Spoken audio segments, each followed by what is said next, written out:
بسم اللہ الرحمن الرحیم۔ پروگرام تعلیم اسپیشل کے ساتھ ہارون عباسی آپ کی خدمت میں حاضر ہے۔ خواتین حضرات، جیسا کہ آپ جانتے ہیں، اس پروگرام کا بنیادی مقصد طلباء و طالبات میں تعلیم کا شعور پیدا کرنا اور ان کی کردار سازی ہے۔ آج جس شخصیت کو ہم نے یہاں دعوت دی ہے، کسی تعارف کے محتاج نہیں ہے، بہت بین الاقوامی سطح پہ ان کا بہت نام ہے اور انہوں نے سماجی بھلائی کے بہت کام کیے ہیں، سوشل انٹرپرینیور ہیں، فلانتھراپسٹ ہیں، اور سب سے بڑی بات یہ ہے کہ ادیب بھی ہیں، بہت سی کتابوں کے مصنف بھی ہیں۔ اپنا اخوت فاؤنڈیشن، جو کہ ایک بہت بڑی سماجی بھلائی کی تنظیم ہے، اس کے آپ چیئرمین ہیں۔ بہت شکریہ ڈاکٹر صاحب، آپ ہمارے پروگرام میں تشریف لائے۔ ڈاکٹر صاحب، اپنی بچوں کو ہم بتانا یہ چاہتے ہیں کہ تعلیم میں جو چیلنجز آتے ہیں، جو کٹھن مرحلے آتے ہیں، تو آپ کی تعلیم کا جو سلسلے مراحل تھے وہ شروع سے بتائیے، ابتدائی تعلیم کیسے ہوئی آپ؟ جی، میں پہلے تو ہارون صاحب آپ کا مشکور ہوں کہ آپ نے مجھے دعوت دی اور اس اہم موضوع کے حوالے سے گفتگو۔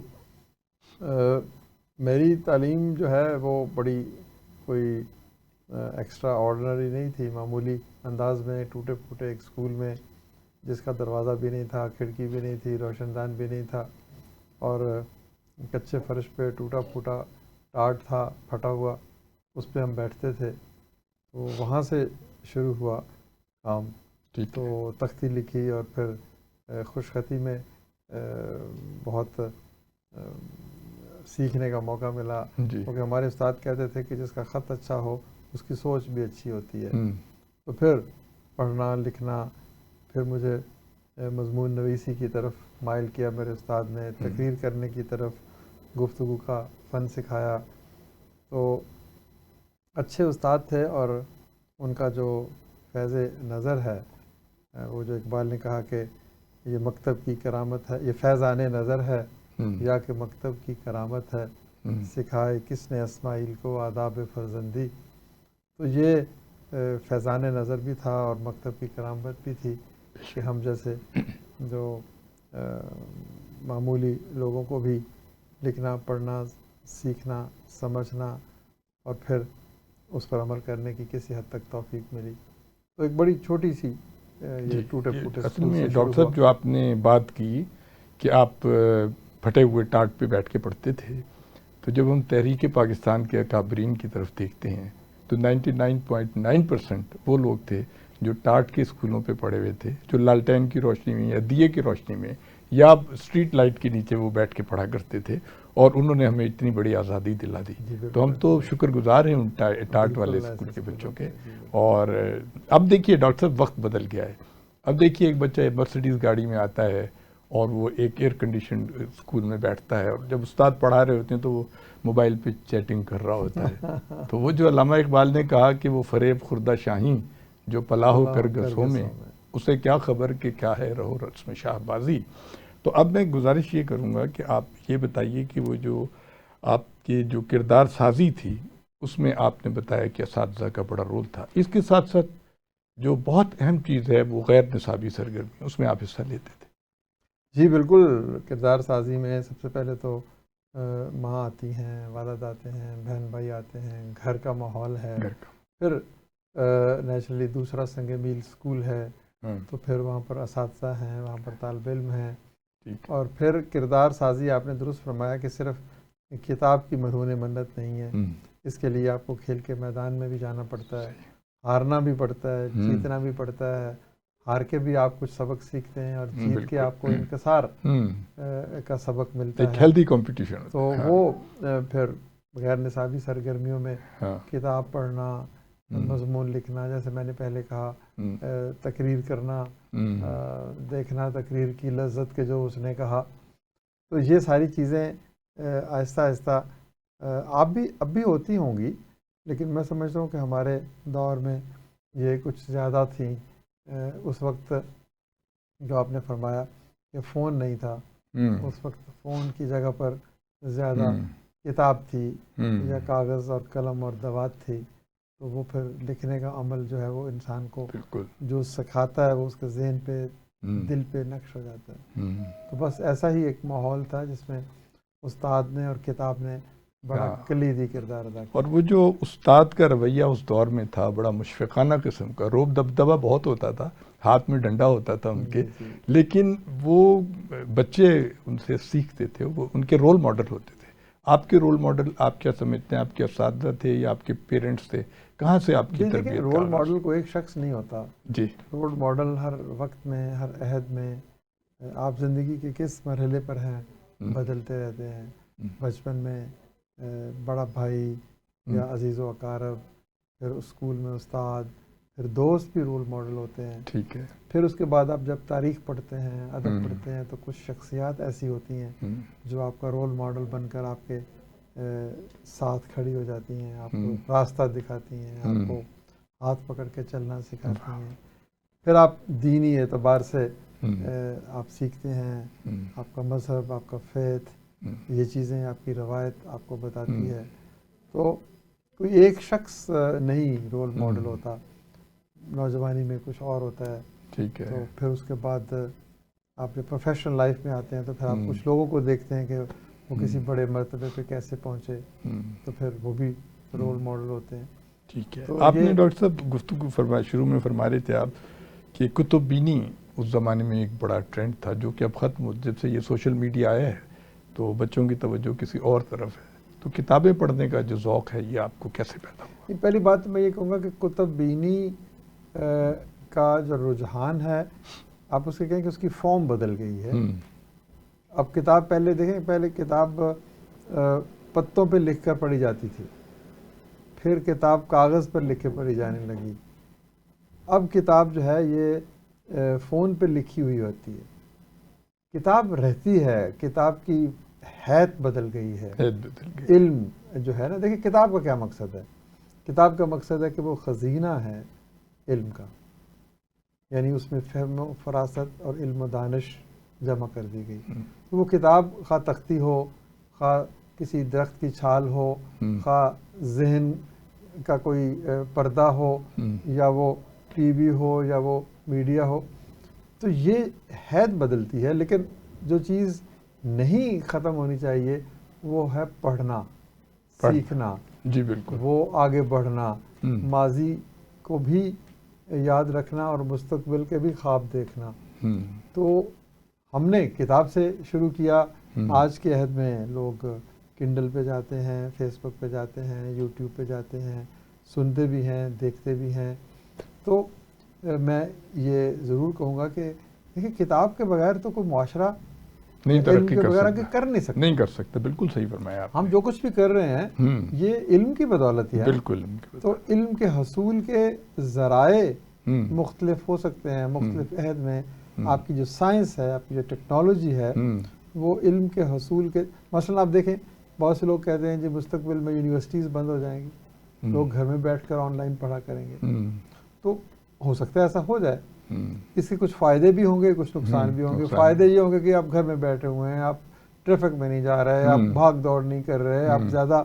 اچھا نقصان کیا ہوگا کہ آپ کا سماجی جو ملنا جلنا ہے، جو تعلق ہے، جو ریلیشن شپ ہے، جو پرسنل اور انٹرپرسنل جو سکلز آپ کی بنتی ہیں وہ ختم ہو جائیں گی. مجھے دوست ہی کوئی نہیں ملے گا. بالکل. تب میرا کوئی شفیق استاد ہی نہیں ہوگا جو میرا ہاتھ پکڑ کے مجھے سمجھائے کہ یہ کرنا ہے. تو یہ ساری چیزیں بہوے حیرت ہوں کہ دنیا کیا سے کیا ہو جائے گی. اچھا ڈاکٹر صاحب، یہ جو ایک آج کل تعلیم بہت مہنگی بھی ہو گئی ہے، اور دوسرا یہ ہوا ہے کہ طبقاتی فرق آ گیا ہے تعلیم میں. آپ جب پڑھتے تھے یا میں جب پڑھتا تھا تو ہمارے ساتھ کمہار کا بچہ بھی پڑھ رہا ہوتا تھا، ایک پلمبر کا بچہ بھی پڑھ رہا ہوتا تھا، اور طبقاتی تقسیم اس کے پاس بھی وہی تختی ہوتی تھی جو میرے پاس ہوتی تھی. اس میں ہم خوش خطی کے مقابلے کیا کرتے تھے بیٹھ کے، اور وہ اس پہ ملتانی مٹی لگا لوں کہ وہ عجیب ایک یہ اس میں یہ تھا کہ انٹریکشن جو تھی نا، کہ آپ کی ایک غریب آدمی ہے جو آپ سے کسی لحاظ سے معاشی لحاظ سے کمزور ہے، آپ کو اس کے مسائل اس کے ساتھ بیٹھ کے پتہ چلے گا نا. تو اس وجہ سے کیونکہ آپ تو سماجی کارکن ہیں، آپ اس سے زیادہ بہتر طریقے. تو یہ طبقاتی کشمکش کیسے ختم ہوگی؟ اب بہت بڑھتی جا رہی ہے. دیکھیں طبقاتی کشمکش تو تب ہوگی کہ جب ایک ہی طرح کے اسکول ہوں گے. اب ہمارے ہاں 4 طرح کے اسکول ہیں. ایک دینی مدرسے ہیں، ایک حکومت کے اسکول ہیں، ایک نسبتاً کم فیس والے پرائیویٹ اسکول ہیں، اور ایک وہ اسکول ہے جہاں لاکھ لاکھ روپے فیس ہے۔ اب یہ چار ہم نے معاشرے کو 4 حصوں میں تقسیم کر دیا۔ ویسے تو ہم بڑی تنقید کرتے ہیں کہ جی شودر اور ویش اور خشتری اور برہمن، تو یہ ایک اور طرح کی ایک طبقاتی تقسیم ہم عمل میں لے آئے کہ جو بالکل جس کا کوئی نہیں ہے اس کو ہم سمجھتے، حالانکہ دینی تعلیم سب سے افضل ہے لیکن اس کو دنیاوی اعتبار سے ہم رتبہ ہی نہیں دیتے۔ پھر حکومت کے اسکولوں میں معیار بہت کم ہے، تو چھوٹے پرائیویٹ اسکول کیا ہیں، گلی محلے میں 2 کمروں میں 4 کمروں میں، تو کیا وہاں پر آپ کی ذہنی تربیت ہوگی؟ کیا آپ کھیلیں گے؟ کیا آپ ہاریں گے؟ کیا آپ جیتیں گے؟ صحیح بات ہے۔ تو بڑے اسکول جو ہیں وہ تو 2, 4, 5, 7% افراد کے لیے، تو یہ طبقاتی کشمکش اور گہری ہوتی جائے گی۔ یہ ایک ندی نہیں ہے کہ جس میں پانی ایک ہی طرح کا ہے، ایک ندی کے اندر بھی 4 ندیاں ہیں، علیحدہ علیحدہ ہیں، ان کو ملنے کا موقع نہیں مل رہا۔ جب تک یہ سب لوگ دیکھیں، آج کا معاشرہ جو ہے وہ انکلوسو معاشرہ ہونا چاہیے۔ جی، آپ کہتے ہیں نا فائنینشیل انکلوژن، آپ کہتے ہیں پولیٹیکل انکلوژن، بالکل، آپ کہتے ہیں سوشل انکلوژن، یعنی تمام معاشی، سیاسی اور سماجی سطح پر ایک ہونا، ایک ہی طرح کی جو ہیں کامیابی کی اپرچونٹیز جو اکنامک اپرچونٹیز ملنی چاہیے۔ تو اس طبقاتی کشمکش نے اس طبقاتی تعلیمی نظام کو جنم دیا ہے، جس کے نتیجے میں یہ اور گہری ہوتی جا رہی ہے۔ پھر اس کے اندر آپ زبان ڈال لیں کہ سکہ راج الوقت کیا جی، آپ انگریزی بول سکتے ہیں، تو انگریزی از اے اسکل، علم نہیں ہے۔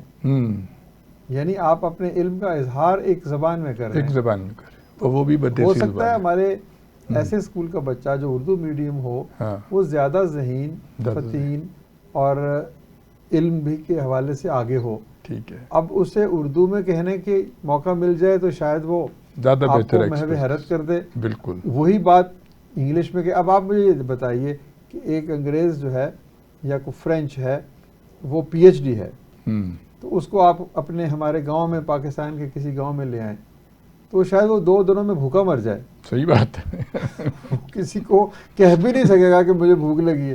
صحیح بات، کیا کہے گا وہ؟ اظہار کی وہ جو سکل ہے نا، کمیونیکیشن کو جو ٹولز ہیں، یعنی اس کے علم میں تو کوئی انکار نہیں ہے، لیکن کمیونیکیشن نہیں ہو سکتی۔ تو وہی بات ہم اپنے ہاں اس کو احساس کمتری سمجھتے ہیں۔ بالکل بالکل۔ تو یہ ساری چیزیں، آپ کا اصل سوال کہ طبقاتی کشمکش گہری ہو گئی ہے اس طبقاتی تعلیمی نظام کی وجہ سے۔ اچھا ڈاکٹر صاحب یہ بتائیے کہ ہمارے یہاں بے شمار مدرسے ہیں، وہاں سے درس نظامی بچے پڑھ کے آتے ہیں، اور وہ معاشرے کے کوئی سود مند شہری نہیں بن سکتے، ان کے لیے کوئی فیوچر نہیں ہے، کوئی ان کو کہیں جاب نہیں، کیونکہ نہ انہیں کچھ بھی نہیں آتا، ہنر تو کوئی سکھایا نہیں جاتا۔ اور ابھی ہمارے پاس ایک بہت بڑے عالم آئے تھے، وہ بتا رہے تھے کہ درس نظامی جو ہے اس میں بھی بہت اصلاحات کی ضرورت ہے، بہت سی ایسی چیزیں پڑھائی جاتی ہیں جو وقت تحقیق سے ثابت ہوا کہ اس کی کوئی ضرورت نہیں ہے پڑھانے کی۔ تو لاکھوں بچے ہمارا جو معلوم نہیں ان بچوں کے اندر کتنے ڈاکٹر قدیر اور ڈاکٹر عبدالسلام اور امجد صاحب بیٹھے ہیں ان کے اندر آپ کی طرح کے، تو وہ تو ٹیلنٹ ضائع ہو رہا ہے ہمارے یہاں۔ نہیں، میں تھوڑا سا اختلاف کروں گا، آپ اگر مجھے اجازت دیں، کہ یہ جو ہمارے دینی مدارس ہیں یہ ایسا نہیں ہے کہ یہ بچوں کو ضائع کر رہے ہیں۔ ہاں، ان میں ویلیو ایڈیشن ہو سکتی ہے، ہو سکتی ہے، یہ میں مطلب دیکھیں ان کو کچھ نہ کچھ تو کردار سکھاتے ہیں نا، وہ ٹھیک ہے، کچھ نہ کچھ دینی، وہ تو ہر مسلمان کو سیکھنا چاہیے جی، وہ تو۔ لیکن اگر ساتھ آپ ان کو IT پڑھا دیں، ساتھ آپ ان کو لینگویجز پڑھا دیں، ساتھ آپ ان کو الیکٹریشین بنانے کا کوئی کام شروع کر دیں، کوئی پلمبر مطلب ایسا کام اس کو دینی اعتبار سے تو آپ اس کو سرخرو کرنے کی کوشش کر رہے ہیں جی، لیکن ہمارا دین دنیاوی کامیابی پہ بھی تو زور دیتا ہے نا۔ بالکل دیتا ہے۔ تو اس کو پھر اس قابل بھی ہونا چاہیے کہ وہ خدا نخواستہ ہاتھ نہ پھیلائے، عزت نفس کے ساتھ زندہ رہے، اس کو کاروباری طریقہ کار سکھائیں۔ آپ نے دیکھیں اس کو ویلیوز، مورل ویلیوز تو دے دیں، اگر آپ اس کو ساتھ بزنس ایڈمنسٹریشن روٹی کمانے کا بھی کوئی اس کو طریقہ ہو تو وہ اس کو انٹرپرینور بنا دیں، اس کو سوداگر بنا دیں، اس کو تاجر بنا دیں، اس کے لیے سرمایہ کا بندوبست کر دیں، تو وہ اپنی دنیا خود سے پیدا کر لے گا۔ تو میں تعلیمی مدرسوں میں جو تعلیمی حوالوں سے، دینی حوالوں سے پڑھایا جاتا ہے، اس کی اہمیت کو بہت وقت دوں گا، لیکن میں یہ کہوں گا کہ بٹ ان کو دنیاوی اعتبار سے بھی تیار کرنا چاہیے تاکہ وہ دنیا کو بدل سکے۔ ان کو سائنس بھی پڑھائیں، انہیں میتھمیٹکس پڑھائیں، آپ ان کو آئی ٹی کی تعلیم دیں، آپ ان کو یہ کہیں کہ جی آپ دنیا کو ضرورت ہے، ایسے لوگوں کی دنیا کو ضرورت ہے جو اخلاقی، ورنہ دیکھیں اب اس کے اپوزٹ ایسے اسکول ہیں جہاں دینی اقدار کا کوئی تصور ہی نہیں ہے۔ بالکل آپ کہتے ہیں جی سیکولر ہیں، جی خدا ہے یا نہیں ہے ہمیں کوئی کہتا میں ایتھیسٹ ہوں، کوئی کہتا میں ایگنوسٹک ہوں، کوئی کہتا میں بلیور ہوں۔ تو آپ اخلاقی تمام جو اصول ہیں یا جو اخلاقی جو ہماری روایات ہیں ان کو بلا کر صرف آپ دنیاوی تعلیم حاصل کر لیں تو جدا ہو دین سیاست سے تو رہ جاتی ہے چنگیزی۔ بالکل سیاست سے مراد یہاں پر دنیا ہے، تو دین اگر دنیا سے علیحدہ ہو جائے تو وہ چنگیزی ہے۔ اور اگر صرف آپ نے دین کرنا ہے تو پھر آپ کو یہ بھی تو دیکھنا ہے نا کہ یہ خود قرآن پاک میں اللہ تعالیٰ فرماتا ہے کہ نکل جاؤ کمانے کے لیے۔ جی اور خطبے میں بھی یہ پڑھا جاتا ہے یہ بات۔ مسلمان کے لیے تو دنیا کو تسخیر کرنا اس کی ذمہ داری ہے۔ ٹھیک ہے جی، خواتین حضرات آپ گفتگو سن رہے ہیں ڈاکٹر صاحب کی، ایک چھوٹے سے وقفے کے بعد دوبارہ حاضر ہوتے ہیں۔ جی ڈاکٹر امجد ثاقب صاحب کی گفتگو سن رہے ہیں آپ۔ ڈاکٹر صاحب آپ نے MBBS کیا، آپ کو تو مریضوں کا مسیحا بننا چاہیے تھا، آپ قوم کے مسیحا بن گئے، تو یہ کیسے آپ کے ذہن میں خیال آیا کہ آپ ادھر آئے؟ جی دیکھیں وہ بنیادی سا ایک سوال ہے کہ انسان کو زندگی میں وہی کام کرنا چاہیے جس میں اسے خوشی اور مسرت محسوس ہوتی ہے، یا دوسری چیز یہ ہے کہ وہ کام کرنا چاہیے جس میں اس کو نظر آتا ہو کہ میں ایکسیلنس اچیو کر سکتا ہوں، ڈیلیور کر سکتا ہوں کوئی۔ تو میں نے MBBS کیا، اس کے بعد سول سروس میں چلا گیا، تو مجھے احساس ہوتا رہا وقت کے ساتھ ساتھ کہ یہ وہ کام نہیں ہے جو میرے دل کی آواز ہے۔ اچھا، تو مجھے کوئی اور کام، کوئی اور منزل۔ آپ نے MBBS پیرنٹس کے کہنے پہ کس وجہ سے؟ جی والدین اس زمانے میں، اچھا ان کی خواہش، اس زمانے میں بڑی خواہش ہوتی تھی، پروفیشن جو والدین کا ہی خواہش ہوتی تھی۔ اچھا، تو انہوں نے کہا جی اس میں عزت بھی ہے، نیک نامی بھی ہے اور خوشحالی بھی ہے، ٹھیک ہے۔ تو وہ ہم میڈیسن میں چلے گئے۔ لیکن بہرحال آپ کا اپنا دیکھیں نا، اگر آپ مصور ہیں اور آپ کو بینک میں نوکری کرنے کا کہا جائے تو نہ آپ بینک کی نوکری کر سکتے ہیں نہ ایک اچھے مصور بن سکتے ہیں۔ بالکل۔ تو وہ خوش قسمتی ہے وہ مقام جب آپ کو یہ علم ہو جائے کہ میں کیا کرنا چاہتا ہوں اور میں کیا بہتر کر سکتا ہوں۔ لیکن ڈاکٹر صاحب جب آپ نے MBBS کر لیا پھر آپ کو خیال آیا کہ میں CSS بھی کر لوں؟ جی، اب آپ سول سرونٹ بن گئے، اور ویسے تو مجھے سمجھ نہیں آتی جو ہمارے سول سرونٹس ہوتے ہیں، آپ آج بتا ہی دیجئے ہمارے بچوں کو کہ وہ وہاں کی اکیڈمی میں کون سی بوٹی سنگائی جاتی ہے کہ وہ بڑے رونت والے اور دبدبے اور تنتنے والے لوگ بن جاتے ہیں۔ ہمارے بھی ساتھی جو تھے وہ جب سول سروس میں چلے گئے تو وہ تو دماغی آسمان کو لگے، وہ کیا مسئلہ ہے ان کے ساتھ، کیا اختیارات؟ دیکھیں آپ ایک 17 گریڈ کا جو پولیس کا ASP آفرز کیجیے، وہ ایک بہت اعلیٰ درجے کی گاڑی میں جا رہا ہوتا ہے، اور ایک PhD پروفیسر سائیکل ٹوٹی پہ بھی جا رہا ہوتا ہے، تو وہ کوئی بہت زیادہ قابل۔ یہ دیکھیں یہ بات نہیں ہے، سول سروس کے بارے میں ہمارے تاثرات کچھ ملے جلے ہیں، اور میں اس میں کچھ غلط بھی ہیں اور کچھ درست بھی ہیں۔ تو آپ نے کہا کہ وہ رونت ہے یا وہ ایروگینس ہے یا غرور ہے، ہو سکتا ہے چند لوگوں میں ہو، بہت سے لوگوں میں نہیں ہے۔ ٹھیک ہے۔ اچھا اب بات یہ نا کہ ایک PhD ہے وہ سائیکل پہ جاتا ہے، وہ اب PhD کو حکومت نے پڑھانے کے لیے منتخب کیا، تو اس کے جاب کی نیچر اور سکوپ اور ذمہ داریوں کے حوالے سے ہی اس کو معاوضہ ملنا چاہیے اور اس کو سہولت ملنی چاہیے۔ اب پولیس کے کسی افسر کو آپ نے پورے ایک ضلع میں یا تحصیل میں یا ایک علاقہ میں امن و امان کے لیے منتخب کیا تو ظاہر ہے اس کے پاس گاڑی ہونی چاہیے، اس نے گھومنا ہے، کہیں جانا ہے، کسی کو پکڑنا ہے، کسی کو چھوڑنا ہے. تو یہ اس قسم کی باتیں جو ہیں یہ اس سے بلند ہو کر ہمیں یہ سوچنا چاہیے کہ جس مقصد کے لیے اس شخص کو منتخب کیا گیا کیا اس کے کورسپونڈنگ اس کو اس کا معاوضہ یا سہولت ملتی ہے یا نہیں ملتی. ایک سائنسدان ہے اس کو لیبارٹری ملنی چاہیے، ایک استاد ہے اس کو کمرہ جماعت ملنا چاہیے، ایک سپاہی ہے اس کو بندوق ملنی چاہیے. اب اس کے ساتھ باقی چیزیں وہ اگر ضروری ہیں تو وہ بھی ملنی چاہیے. استاد تو قوم کی تعمیر کر رہا ہوتا ہے سر، اس کو مناسب فیسلٹیز تو دینی چاہیے. مناسب تو میں نے بالکل کہا، میں نے یہ تو نہیں کہا کہ اس کو مناسب نہیں دینی چاہیے، بلکہ مناسب سے بڑھ کر دینی چاہیے. آپ اس کو بڑھ کر دیں، جو بھی اس کی کنٹریبیوشن ہے اس کے مطابق اس کو ملنی چاہیے.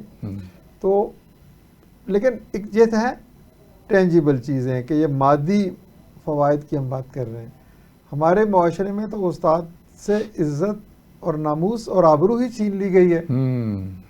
اب یہ تو حکومت نے نہیں دینی. بالکل بالکل، یہ تو میں نے دینی ہے نا، آپ نے دینی ہے. صحیح فرمایا. تو ہم بحیثیت قوم، بحیثیت معاشرہ سب سے پہلے ہمیں یہ سوچنا چاہیے کہ امام مسجد ہے، مؤذن ہے، استاد ہے، پرائمری اسکول کا ہے یا وہ یونیورسٹی میں ہے، تو جو مقام ان کا ہے کسی اور کا تو نہیں ہے. بالکل نہیں.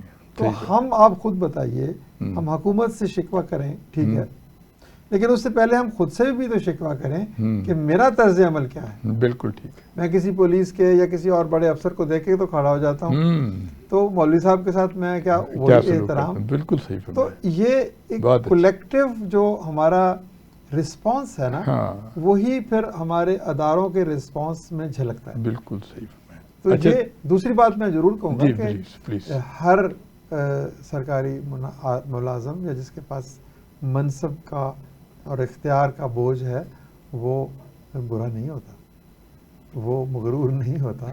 میں نے بڑے بڑے ڈاکٹر صاحب لوگ دیکھے ہیں. مجھے یہ بتائیے ڈاکٹر صاحب، اگر یہ سارے اچھا پرفارم کر رہے ہوتے، آج 78 سال ہو گئے پاکستان بنے ہوئے، اور 45 سے زیادہ % لوگ جو ہیں وہ پاورٹی لیول سے نیچے ہیں، کون اپنی ذمہ داریاں پوری کر رہا ہے؟ جو بجٹ بنتے ہیں، جو کچھ ہوتا ہے اشرافیہ کے لیے بنتے ہیں، اور یہی ہمارے بیوروکریٹس بیٹھ کے بناتے ہیں، یہی لوگ بناتے ہیں.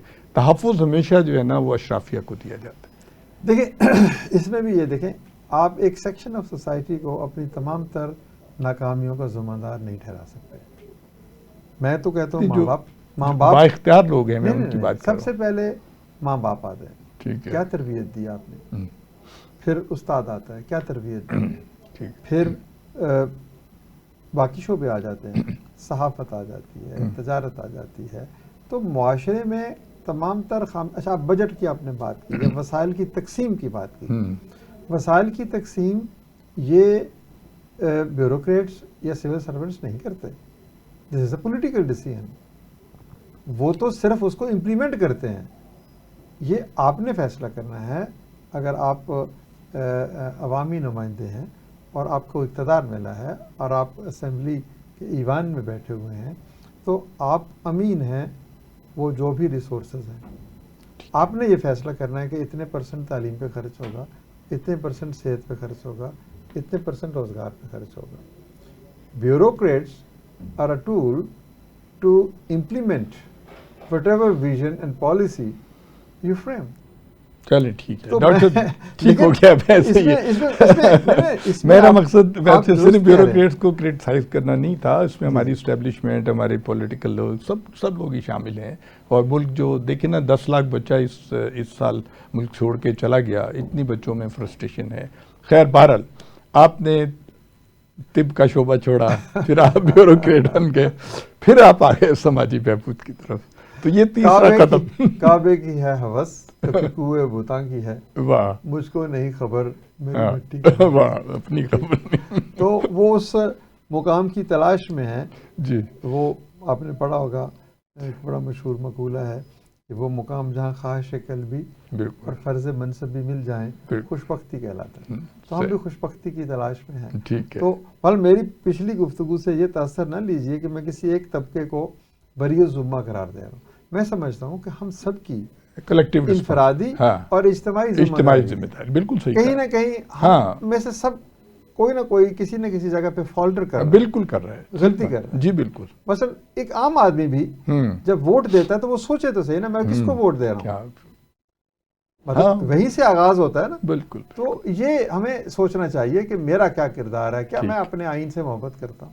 ٹھیک ہے. اچھا ڈاکٹر صاحب، آپ نے اخوت کے نام سے ایک سماجی بہبود کا ادارہ قائم کیا، کیا مقاصد تھے اس کے اور کیا حالات کیا تھے؟ نہیں مطلب دیکھیں، جیسے ابھی ہم ڈسکس کر رہے ہیں تو ہم نے کہا کہ یار ہمیں تو الحمدللہ اللہ تعالیٰ نے بہت کچھ دیا ہے، تو کیا ہماری ذمہ داری کچھ اور نہیں ہے؟ واہ. کیا میں صرف اپنی ذاتی خوشیوں کے حصول کے لیے زندہ رہوں؟ واہ. کیا میرا رب مجھ سے پوچھے گا نہیں کہ بھئی میں نے تمہیں بہت کچھ دیا، اس کو نہیں دیا، تم نے اس دولت کی تقسیم کی یا نہیں کی؟ ٹھیک بات ہے. تو میں اور میرے دوست اکثر اس بات پہ گفتگو کرتے تھے کہ ہم ایک ایسے معاشرہ بنانے کی کوشش کرنی ہے جس میں ہر شخص کو عزت سے زندہ رہنے کا موقع ملے. اس کے لیے بہت سے راستے ہیں. ہم نے کہا کہ ہم ایک ایسا فنڈ بنائیں گے جس میں لوگ مخیر حضرات اس میں کنٹریبیوٹ کریں گے، ہم اس فنڈ کے امین بنیں گے. پھر ہم وہ ان لوگوں کو دیں گے اس میں سے قرض حسن بغیر سود کے جو کاروبار کرنا چاہتے ہیں لیکن پیسے نہیں ہیں. کوئی بینک ان کو پیسے نہیں دیتا، کوئی ان کا رشتہ دار ایسا نہیں ہے جس سے وہ پیسے لے سکیں. تو یہ قرض حسن کی ایک روایت ہے ہمارے دین کی روایت، اور اس کو ہم نے زندہ کرنے کی کوشش کی کہ قرض حسن دیں بغیر سود کے. مواخات مدینہ جو اللہ کے رسول صلی اللہ علیہ وسلم نے پیغام دیا کہ ایک شخص کو دوست بنا لے. تو ان دونوں اسلامی تصورات کے تحت ہم نے اس ویژن کو اپنے روبرو رکھا کہ ہم نے پاکستان کو ایک ایسا وطن بنانا ہے جس میں ہر شخص اسکول جائے، بچہ اسکول جائے، اور ہر شخص کام کرنا چاہتا ہے تو اس کو سرمایہ ملے. ٹھیک ہے. آپ نے یہ 2001 میں بنائی؟ 2001 میں ہم نے شروع. اچھا، ابھی تک آپ کتنے لوگوں کو کتنا قرضہ دے چکے ہیں مجموعی طور پہ؟ کتنی رقم؟ 40 لاکھ خاندانوں کو. 40 لاکھ خاندان، تقریباً 2.5 کروڑ لوگ بنتے ہیں. تو ان کو ہم نے کتنا ٹوٹل کتنا؟ تقریباً 280 ارب روپے کی. 280 ارب؟ جی، وہ رقم ہم نے ان کو پیش کی ہے اور محبت کے ساتھ پیش کی. ڈاکٹر صاحب یہ بتائیں، مجھے بڑی حیرت ہوتی ہے کہ اتنے لوگوں کو آپ نے قرضہ دے دیا، اس کی ریکوری یعنی مطلب عام طور پہ ہمارے یہ سمجھا جاتا ہے کہ ہم من حیث القوم بڑے بے ایمان لوگ ہیں، ہم بھاگ جاتے ہیں. لیکن کیسے واپس لے لیں؟ مجھے اجازت دیجیے، میں آپ کی ہر بات سے اختلاف کی ضرورت کر رہا ہوں. ضرور، اسی لیے میں نے آپ کو بلایا. میں یہ کہ آپ نے کہا کہ ہم من حیث القوم بد دیانت ہیں یا عام لوگ سمجھتے ہیں عمومی تاثر، تو میں کہتا ہوں یہ غلط تاثر ہے. یہ غلط ہے اور اس کا میرے پاس ثبوت ہے. بالکل صحیح. ثبوت یہ ہے کہ ہم نے 280 ارب روپے دیے بغیر کسی فزیکل کولیٹرل کے دیے، یعنی کوئی چیز گروی نہیں. گارنٹر بھی نہیں ہوتا کوئی؟ زبانی ہوتا ہے، لیکن کوئی جس طرح بینکس ہیں یا ہمارے باقی فائنینشیل انسٹیٹیوشنس ہیں وہ آپ کو کوئی چیز دیتے ہیں تو اپنے نام کوئی چیز گروی رکھتے ہیں، لیتے ہیں. تو ہم نے 280 ارب 40 لاکھ گلگت بلتستان سے لے کے کراچی کے ساحل تک. آپ یہ بھی نہیں کہہ سکتے کہ کسی ایک مخصوص علاقے میں. بہت بڑی بات ہے. تو ہماری ریکوری جو قرضوں کی واپسی کی شرح ہے 99.9%. واہ، کمال. اب آپ مجھے بتائیے کہ نہ ہمارے پاس کوئی طاقت ہے، نہ ڈنڈا ہے، نہ کوئی ہمارے پاس کوئی تحصیلدار ہے، نہ کوئی ہمارے پاس کوئی پولیس ہے، تو صرف اور صرف محبت ہے نا. بس اللہ کی رحمت، اللہ کی رحمت ہے کہ آپ کی نیت صاف ہے. اللہ ہی کی رحمت ہے، یہ اللہ ہی کی رحمت ہے. بالکل. تو میں یہ کہہ رہا ہوں کہ میں تو آپ کو ایویڈنس دے رہا ہوں کہ یہ 40 لاکھ لوگ 99.9% کی شرح سے قرض واپس کر رہے ہیں. تو پھر میں کیسے کہہ دوں کہ یہ بددیانت ہے؟ بڑی بات ہے، بڑی اچھی بات کی آپ نے. مطلب ایویڈنس ہے، میں آپ کو بہت بڑی ایویڈنس ہے، بہت بڑی ایویڈنس. شرط یہ ہے کہ اگر آپ وہ چیز کریں گے آپ کی نیت اچھی ہونی چاہیے اور آپ بددیانتی نہیں ہونی چاہیے، اخلاص ہونا چاہیے. صحیح بات. ٹھیک ہے. تو ایک اور میں بات آپ سے پوچھتا ہوں کہ آپ پھول بوئیں گے تو کانٹوں کی فصل ملے گی یا پھول ملے گی؟ صحیح. کانٹے بوئیں گے تو کانٹے ملیں گے، پھول بوئیں گے تو پھول ملیں گے. تو جو معاشرے میں آپ اصول بنا دیں گے رسپانس اسی طرح کا آئے گا. آپ کسی گنبد کے نیچے کھڑے ہو کے آواز دیں اللہ اکبر کہیں گے تو اللہ اکبر کی بازگشت کانوں میں آئے گی. واہ. کوئی اور فقرہ کہیں گے تو اس کی آئے گی. وہ اس کی آئے گی. بالکل تو صحیح. This is how you react and interact with the people. جی ڈاکٹر صاحب، کیونکہ اس پروگرام کا بنیادی مقصد تعلیم ہے اور آپ تعلیم کے لیے بھی خدمات انجام دے رہے ہیں، آپ کی اخوت کے زیر اہتمام کتنے اسکول اور کالج کام ہو رہے ہیں؟ دیکھیے، ہم حکومت پنجاب کے ساتھ کام کرتے ہیں. کوئی 600 اسکول ہے ہم چلا رہے ہیں. پھر سندھ میں ایک بہت بڑا اسکول ہے NJV اسکول، وہ چلا رہے ہیں. ٹھیک ہے. پھر ہم ایک یونیورسٹی بنا رہے ہیں جس میں ہم مجموعی طور پہ کتنے اسکول اور کالج ہیں آپ کے؟ اسکول شہروں میں کتنے شہروں اسکول میں نے آپ کو عرض کیا نا، کچھ 600 کے لگ بھگ اسکول ہیں، کچھ کالجز ہیں، کچھ اور ہیں. تو اسکولوں کے نمبرز کی بات نہیں ہے، کیونکہ ہم تو ایک چھوٹا سا ادارہ ہے نا، تو اس ادارے کا اپنا ایک وسائل ہیں. بٹ میں آپ کو ساتھ جو شیئر کرنا چاہتا ہوں وہ ویژن ہے. وہ ویژن یہ ہے کہ دیکھیں، تعلیم جو ہے یہ ہر شخص کا حق ہے. ٹھیک ہے. ہمارا آئین کہتا ہے کہ ہر شخص کو بنیادی تعلیم ملنی چاہیے. اچھا، اب یہ بتائیے مجھے کہ ایک بچہ ہے، وہ BA کرنا چاہتا ہے یا MA کرنا چاہتا ہے، بہترین صلاحیت کا مالک ہے، لیکن اس کے ماں کے پاس سونا نہیں ہے، چاندی نہیں ہے کہ وہ بیچ کے پڑھا سکے، وہ کہاں جائے گا؟ ٹھیک بات. تو اس تصور کو سامنے رکھتے ہوئے ہم نے کہا کہ اگر قرض حسن کاروبار کے لیے ہے تو قرض حسن تعلیم کے لیے بھی ہے. ٹھیک ہے. تو ہم بچوں کو کہتے ہیں آج پڑھو اور 10 سال بعد فیس دے دینا. اچھا، یہ ہوتا ہے. یہ تو بڑا کمال ہے. آج وہ فیس دیکھیں، آج اس کو صلاحیت تو ہے، بالکل ہے، بالکل پیسہ نہیں ہے، تو وہ کمرہ جماعت میں داخل نہیں ہو سکتا. تو ہم کہتے ہیں جاؤ کمرہ جماعت میں، فیس 10 سال بعد دے دینا. اب آپ کہیں گے کہ جی وہ 10 سال بعد نہیں دیکھا تو کیا کریں گے؟ اچھا ڈاکٹر صاحب، آپ کو بہت سے اعزازات ملے، ستارہ امتیاز ملا، ہلال امتیاز ملا، باہر کے ملک سے بھی ملا. آپ مختلف تنظیموں کے کنسلٹنٹ بھی رہے ہیں. تو ڈاکٹر صاحب، یہ اوور آل آپ بتائیے کہ آپ کا یہ تجربہ کیسا رہا آپ نے، اور آپ کی کیا، آپ کو انکریجمنٹ ملی ساری دنیا کے اپنے سماجی کاموں میں، یا آپ کے راستے میں رکاوٹیں تو کوئی نہیں آئی؟ نہیں، دیکھیں، یہ جو اعزازات ملنا ہے نا، کسی ایک وقت آتا ہے زندگی میں جب انسان کی خواہش ہوتی ہے، اور ایک وقت آتا ہے کہ پھر آپ ان خواہشوں سے بے نیاز ہو جاتے ہیں. اور یقین کیجئے حقیقت بھی یہی ہے. اگر آپ میری طرف محبت بھری نگاہ سے دیکھتے ہیں اور آپ کے دل میں میری عزت ہے تو اس سے بڑا میرے لیے اعزاز نہیں. بہت بڑی بات ہے. تو یہ اعزاز جو ہے نا، یہ یہی رہ جاتے ہیں.